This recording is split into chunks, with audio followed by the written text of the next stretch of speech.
I'm making this a fairly vertical drop because I don't want that to rake that tree. It might anyways, but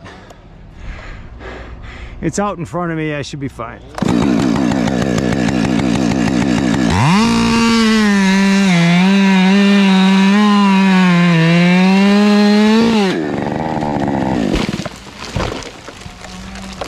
Now, did you see that?